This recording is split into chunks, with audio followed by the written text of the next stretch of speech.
जो बोएगा वो ही पाएगा, तेरा किया आगे आएगा। ऐसा हम नहीं कह रहे हैं, जेडीयू के राष्ट्रीय अध्यक्ष और राज्यसभा सांसद आरसीपी सिंह कह रहे हैं। जिस तरह से लोक जनशक्ति पार्टी में जो खबरें निकलकर सामने आई, जो टूट की बात हो रही, जो बागी सांसद निकले, जब चिराग पासवान उनसे फ़ोन करने की भी कोशिश कर रहे हैं तो अब वो फ़ोन तक नहीं उठा रहे हैं। इन तमाम मुद्दों को लेकर यह सवाल जो है आरसीपी सिंह से किया गया, तो कहीं ना कहीं उन्होंने यह कहा कि जिस तरह से चिराग पासवान ने विधानसभा चुनाव में अपने तेवर दिखलाए थे, तो लंबे रेस का घोड़ा उनको है, वो उनकी उम्र है अभी, उनको पार्टी के जो वरिष्ठ नेता हैं उनसे सूझबूझ लेकर ही काम करनी चाहिए थी, लेकिन उन्होंने अपने मन की मर्जी किया, जिसका कारण है, जिसका खामियाजा जो है वो उनको भुगतना पड़ रहा है।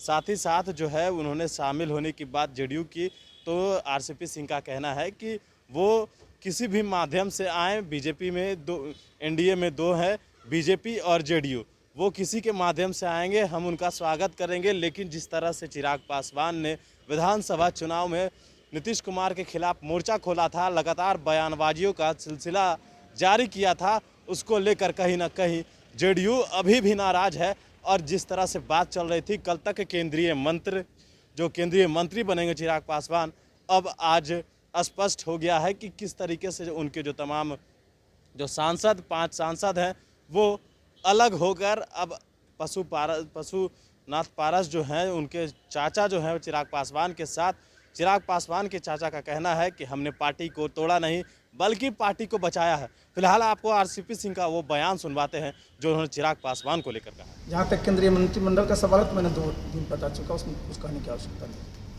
जब भी विस्तार होगा हम लोगों ने बता ही दिया उससे। जहाँ तक जो आज अलग हुए हैं, पहले तो आप जानते हैं इसकी प्रक्रिया है, वो प्रक्रिया पूरी होगी, उसका नोटिफिकेशन होता है, अलग दल की मान्यता मिलती है, उनके नेता बनती, सब चीज़ें होता है। उसके बाद हर एक पार्टी का अपना संविधान होता है, उस संविधान के अनुसार आगे की कार्रवाई होती है, समझे ना। और आप जानते हो तो एनडीए के हिस्सा रहे हैं, और एनडीए में हम लोग तो 2 ही लोग हैं, बीजेपी और जेडीयू है, दोनों जगह जहाँ जाएंगे स्वागत होगा। तो दिल्ली में उन्होंने कहा कि नीतीश कुमार एनडीए के सर्वमान्य नेता है, पशुपति पारस अभी बोल रहे थे, तो क्या लगता है कि विधानसभा चुनाव के वक्त जब चिराग पासवान बयान पर बयान दे रहे थे उस वक्त से ही लोजपा नाराज थी या फिर नहीं? ये तो मैंने आपको बताया ही कि देखिए सब लोग एक देखिए बहुत ही यहाँ अच्छे ढंग से हम लोग एनडीए को चला रहे थे। उसमें याद करिए ना, पशुपति पारस जी भी यहाँ पर मंत्री थे, लोकसभा में जो चुनाव लड़ा गया था एक बहुत अच्छा माहौल था, और जिस प्रकार माहौल को खराब किया गया तो स्वाभाविक है लोग, सब लोग अंदर से कोई प्रसन्न तो थे नहीं, सब लोग दुखी थे। तो वो तो होता ही है ना कि इतना दिन तक लोग किसी के मनमानी को बर्दाश्त करें। देखिए एक कहावत है, as you sow will you reap, जो बोइएगा सो काटिएगा। आप जानते हैं स्वर्गीय रामविलास पासवान जी देश के बड़े सम्मानित नेता थे, और उन्होंने इस पार्टी की स्थापना की थी। और 2020 के चुनाव में आपने देखा कि बिहार में जो एनडीए गठबंधन था, जनता दल यू, भारतीय जनता पार्टी, लोजपा, बहुत शानदार ढंग से हम लोगों का कोऑर्डिनेशन था, हम लोगों ने चुनाव लड़ा और 40 में से 39 सीट हम लोग जीते। परफेक्ट कोऑर्डिनेशन हम लोगों का। रामविलास जी की तबीयत खराब हुई, 2000 आपने देखा कि 20 का जो हमारा असेंबली का चुनाव हुआ, उसमें जो उनके पार्टी को नेतृत्व दे रहे थे, उनका कैसा खराब रवैया, किस प्रकार की रणनीति उन्होंने बनाई, किस प्रकार से एनडीए को डैमेज किया।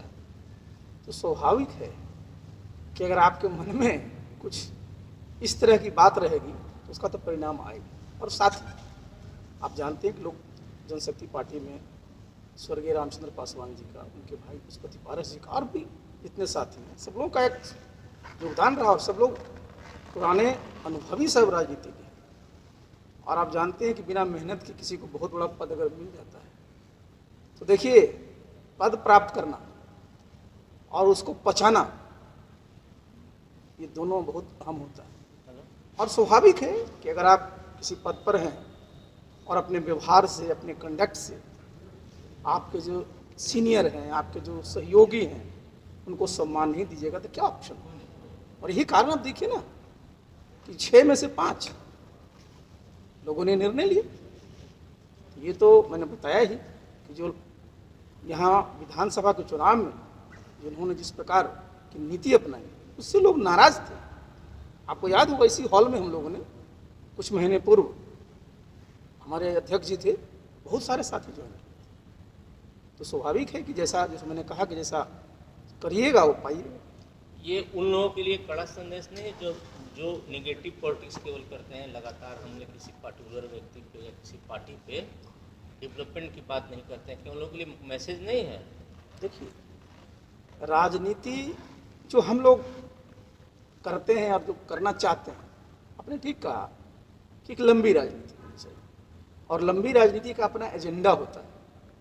आपकी अपनी एक विचारधारा होती है और सवेरे शाम बदलने वाली अगर आप सोच रखिएगा और इधर से उधर करते रहिएगा तो स्वाभाविक है कि आप लंबी राजनीति नहीं करते। लंबे रेस के घोड़ा को बहुत जरा संभल करके चलना पड़ता है। ये तो पता चला कि एक ही रेस में आपने इतनी तेज दौड़ लगाई, पास तो कर गए लेकिन पता चला कि आगे एक्सीडेंट हो गया। इसलिए राजनीति में सब लोगों को, सब जगहों को, सब चीज़ों में हमेशा अपना जो हमारा पक्ष है, हमारी जो विचारधारा है, उस पर काम करना चाहिए। सर, दिल्ली में भी उन्होंने जदयू कहा की बात कर रहे हैं कि सारे लोग जदयू में आएंगे, क्या केंद्रीय मंत्रिमंडल में इनको जगह भी अब मिलेगी विस्तार? देखिए, आपने 2-3 सवाल एक ही साथ पूछ दिए। जहाँ तक केंद्रीय मंत्रिमंडल का सवाल है तो मैंने 2 दिन बता चुका, उसमें कुछ कहने की आवश्यकता नहीं। जब भी विस्तार होगा हम लोगों ने बता ही दिया उस चीज़ का।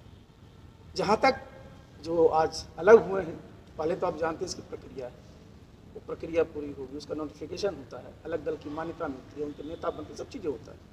उसके बाद हर एक पार्टी का अपना संविधान होता है, उस संविधान के अनुसार आगे की कार्रवाई होती है, समझे ना। और आप जानते हो तो एनडीए के हिस्सा रहे हैं और एनडीए में हम लोग तो 2 ही लोग नहीं, बीजेपी और जेडीयू है, दोनों जगह जहाँ जाएंगे स्वागत होगा। तो दिल्ली में उन्होंने कहा कि नीतीश कुमार एनडीए के सर्वमान्य नेता हैं, पशुपति पारस से भी बोल रहे थे। तो क्या लगता है कि विधानसभा चुनाव के वक्त जब चिराग पासवान बयान पर बयान दे रहे थे उस वक्त से ही लोजपा नाराज थी या फिर नहीं? ये तो मैंने आपको बताया ही कि देखिए सब लोग एक देखिए बहुत ही यहाँ अच्छे ढंग से हम लोग एनडीए को चला रहे थे। उसमें याद करिए ना, पशुपति पारस जी भी यहाँ पर मंत्री थे, लोकसभा में जो चुनाव लड़ा गया था एक बहुत अच्छा माहौल था। और जिस प्रकार माहौल को खराब किया गया तो स्वाभाविक है लोग, सब लोग अंदर से कोई प्रसन्न तो थे नहीं, सब लोग दुखी थे। तो वो तो होता ही है ना कि इतना दिन तक लोग किसी के मनमानी को बर्दाश्त करेंगे। क्या लगता है सर, जो विधानसभा चुनाव में नंबर आप लोग को आया, ये चिराग पासवान का जो था कैंपेन एंटी जेडीयू, उसी का परिणाम था, उनको इसका मिल के परिणाम? देखिए, एक बात बता देते हैं, अभी उनकी उम्र बहुत है। मैंने बताया ना कि आदमी को लंबे रेस का घोड़ा होना चाहिए और लंबी राजनीति में सोचना चाहिए। और सबसे ज़रूरत है कि राजनीति में अपने सिद्धांत के साथ साथ आपके साथ जो अनुभवी लोग हैं, आपके जो सहयोगी के अनुभवी हैं, उनका भी मान सम्मान करना सीखें।